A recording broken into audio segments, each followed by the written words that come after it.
Salut, bonjour et bienvenue à notre méditation. Aujourd'hui, c'est le 7 janvier. Je voudrais lire dans Proverbes chapitre 16, verset 25. Telle voie paraît droite à un homme, mais son issue, c'est la voie de la mort. Nous parlons alors des voies, des chemins. Et Jésus, en répondant à un de ses disciples dans Jean 14, 6, Jésus lui dit, je suis le chemin, je suis la vérité et je suis la vie éternelle. Nul ne vient au Père que par moi.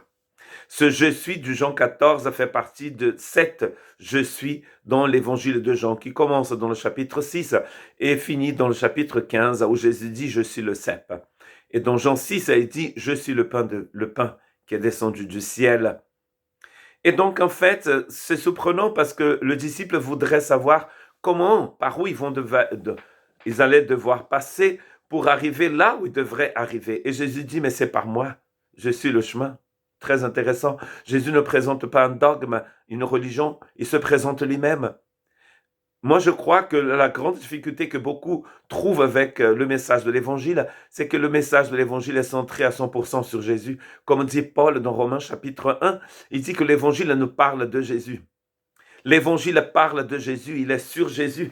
Jésus est le thème central de l'Évangile. Voilà pourquoi le diable va, en utilisant des philosophies, des religions, il va s'attaquer à la personne de Jésus. Jésus est le chemin. Quand nous courons, nous allons regarder Jésus. Vous avez déjà vu les athlètes aujourd'hui, et même à l'époque, ils ne regardaient ni à gauche ni à droite, ils regardent tout droit. Notamment quand on court les 100 mètres. Moi, je ne le cours pas, mais ceux qui courent les 100 mètres. Ayant les regards, nous dit Hébreux 12, 2, sur Jésus qui suscite la foi et l'amène à la perfection. En échange de la joie qui lui était réservée, il a souffert la croix, méprisé l'ignominie, et il s'est assis à la droite du trône de Dieu. Quand vous courez, vous regardez Jésus seul. Ne regardez ni votre belle-mère, ni votre mère, ni votre voisine, ni votre pasteur, ni le pape, ni un prêtre. Regardez Jésus, ni un saint. Regardez Jésus, seul Jésus.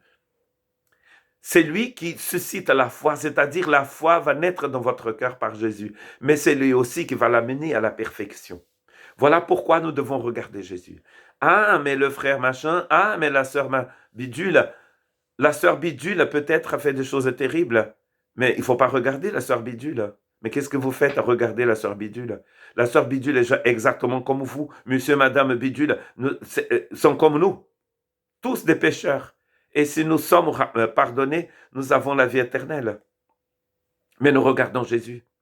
Paul, dans sa défense, dans Acte 24, verset 14, dit « Je t'avoue bien que je sers le Dieu de mes pères selon la voie qu'ils appellent une secte.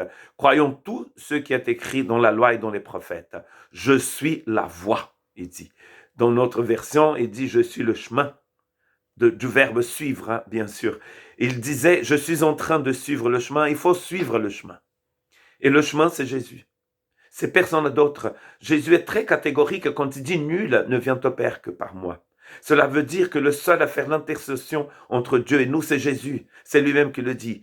Bon, on peut ne pas le croire, mais voilà la voie de l'évangile. Dans Romains chapitre 1, Paul nous dit que l'évangile nous parle de Jésus. Le thème de l'évangile, c'est Jésus. Il y a des choses qui nous divisent, mais Jésus ne nous divise pas, parce qu'il est central dans l'évangile. 2 Corinthiens chapitre 4 verset 6, car Dieu qui a dit la lumière brillera du sein des ténèbres, a fait briller la lumière dans nos cœurs pour faire resplendir la connaissance de la gloire de Dieu sur la face du Christ. C'est la gloire de Dieu, vous la trouvez en Jésus-Christ. Jésus, l'espérance de la gloire, c'est lui le chemin. Nous nous perdons parce que nous essayons de suivre d'autres personnes que Jésus. Que Dieu vous bénisse.